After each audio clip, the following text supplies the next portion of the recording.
Dear colleagues, dear audience, thank you for the invitation. My name is Kispál Mihály and I'm working at the Oncotherapy department in the National Institute of Oncology, Hungary.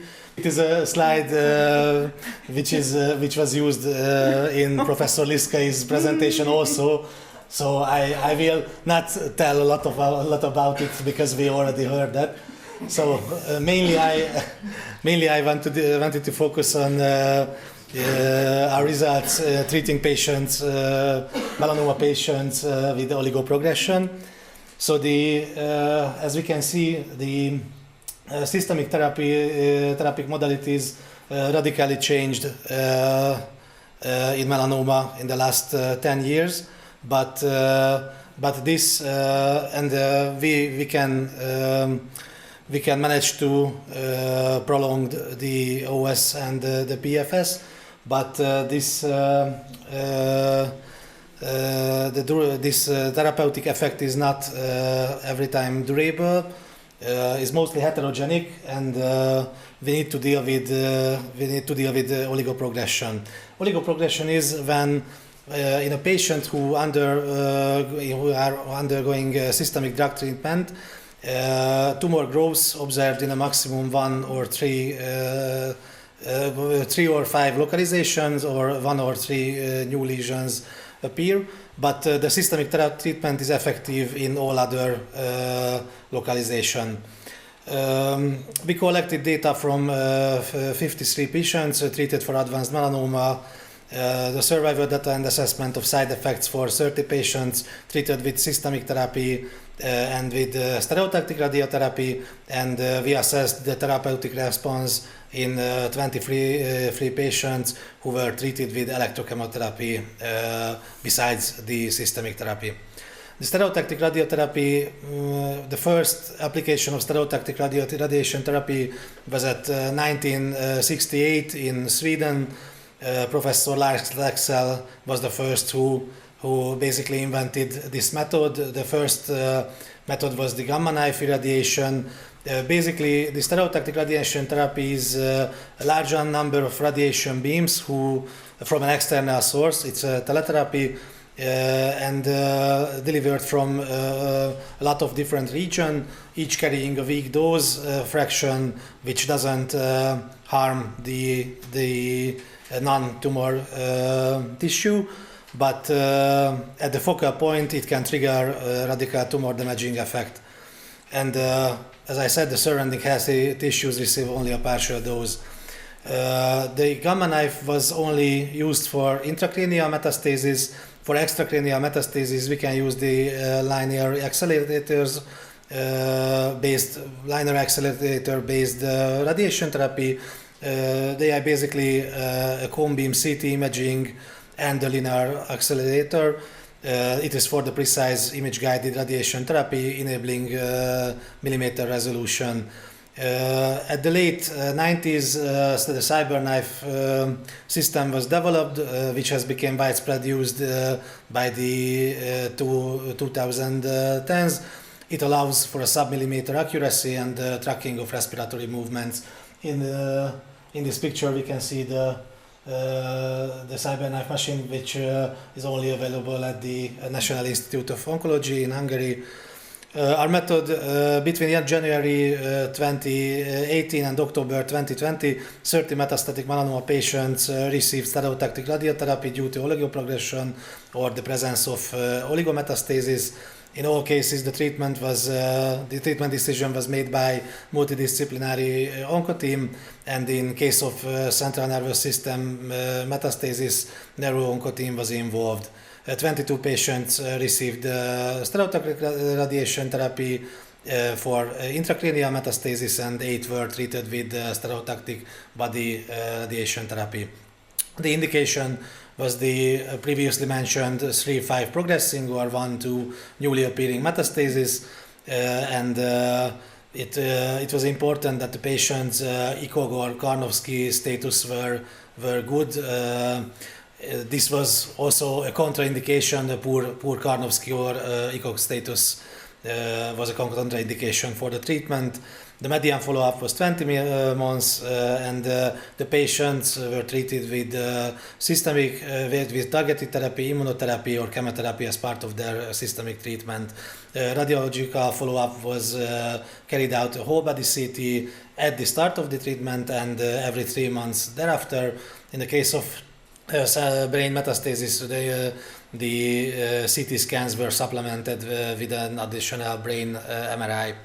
PFS and OS were evaluated using the Kaplan-Meier method and long-rank analysis, and survival times were calculated from the start of systemic therapy.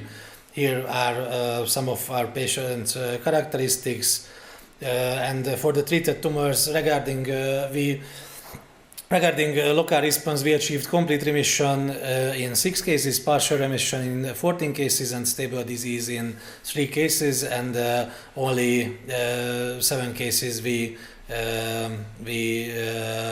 only 7 cases the treated lesions progrediated. And regarding the systemic disease, we observed complete remission in 6 cases and partial remission in 12 cases.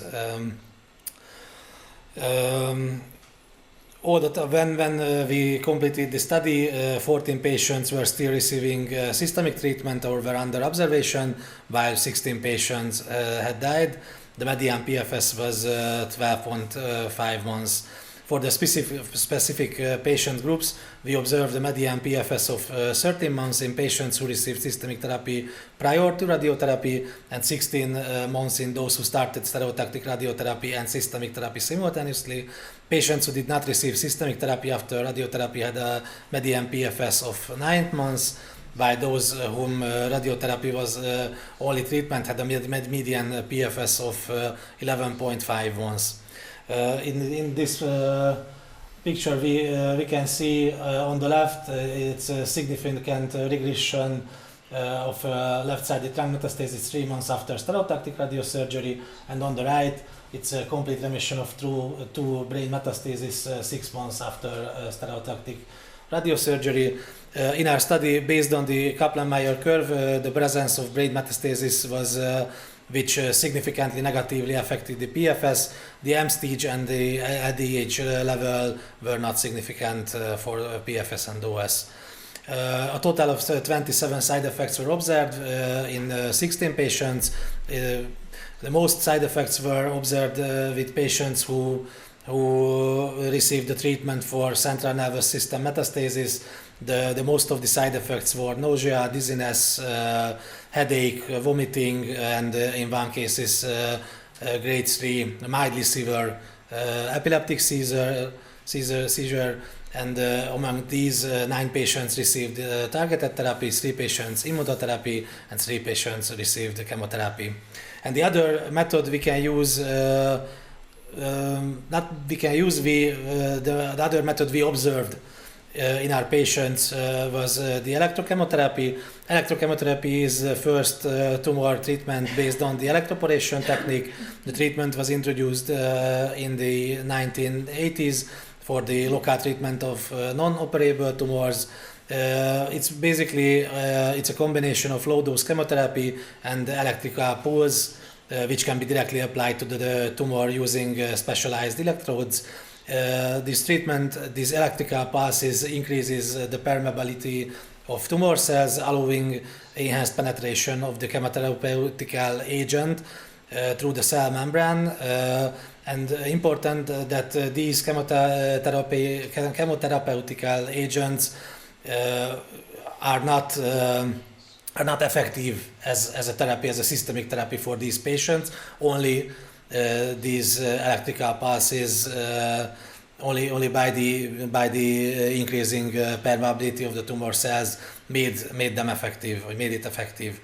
And in line of the destruction of the tumor cells, there is a local immune response which may also contribute to the overall effectiveness of this therapy. On the left we can see the IGR cliniparator in the National Institute of Oncology. On the right, these are the electrodes which we can use for the treatments, and on the bottom right we can see the system in action. You can see the treatment of cutaneous metastasis. The indication for the treatment is very important because we can't use it on every patient with cutaneous or subcutaneous tumors. Our indication was that the extent of these lesions should not exceed 15% of the body surface area. In case multiple lesion, the size of the treated lesions should be smaller than 3 centimeter, and the treatment should be feasible within 1 hour. It's because it's just because the therapeutic effect of the low dose chemotherapy is vanished after this 1 hour timetable. The patient's echo or Karnofsky status should not be worse than 2, or 70% of the Karnofsky scale. Relative contraindications were the anesthesiological contraindications due to the possible comorbidities, and there were some patients who had pulmonary fibrosis. It was a relative contraindication because the chemotherapeutic agent we used was bleomycin, which is known for induced pulmonary toxicity.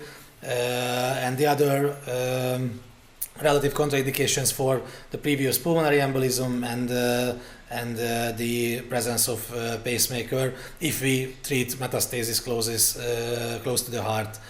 The indication for repeating the treatment applied to patients is effective. We can treat one patient multiple times.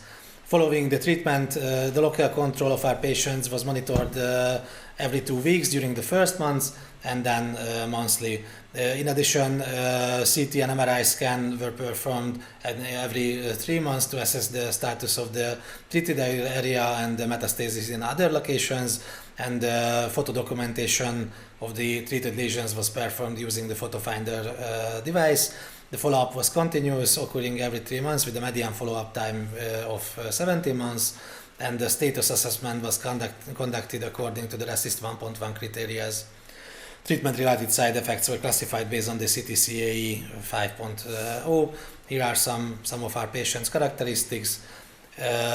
We treated 23 patients with electrochemotherapy. Complete remission was observed in 12 cases, partial remission in 6 cases, stable disease in 1 patient, and we only observed progression in 4 cases of the treated lesion. The overall response rate, combining the complete and the partial remission, was 78%, which corresponds to the data in the national literature. The median local PFS was 9 months. Following the intervention, 8 patients were able to continue the previously initiated systemic therapy. In 4 patients, we didn't need any other systemic therapy, and we had to change therapy in 5 cases.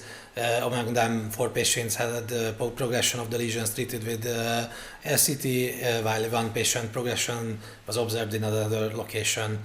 ECT treatment had to be repeated in 8 patients.